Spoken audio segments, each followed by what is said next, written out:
Jeg skal have tilføjet lydspor til de afsnit, jeg har oprettet. Det første afsnit, jeg vil optage til min episode, handler om den kemiske formel på kridt. Så jeg går hen og klikker på det afsnit, jeg har kaldt den kemiske formel. Den stiplede linje, der nu kom rundt om firkanten her, betyder, at jeg nu har aktiveret det her afsnit, og at det audio, jeg kommer til at optage nu, ligger under det her afsnit.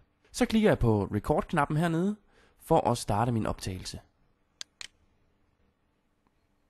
Den kemiske formel for kridt er CaCO3, også kaldet calciumkarbonat. Det er det samme stof, som marmor, kalk og limsten består af.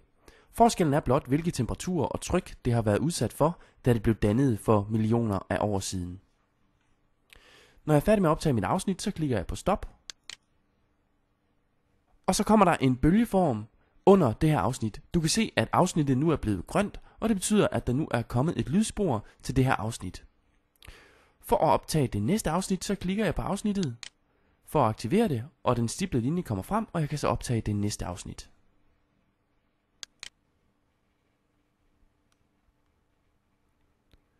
Kridter du skoene, gør du dig mere end umage.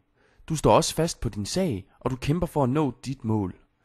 Det var atleterne, der startede med at kridte deres sko, og siden er talemåden løbet over i sproget. Jeg klikker på stop, og så har jeg fået optaget det her afsnit. Det er nu blevet grønt, og så mangler jeg afsnittet om kridthuset. Det klikker jeg på, og klikker på record-knappen.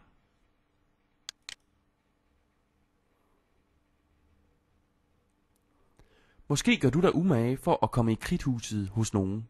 I gamle dage var kridthuse små æsker med låg, hvor ejeren typisk ud over kridt gemte små kærlighedsminder.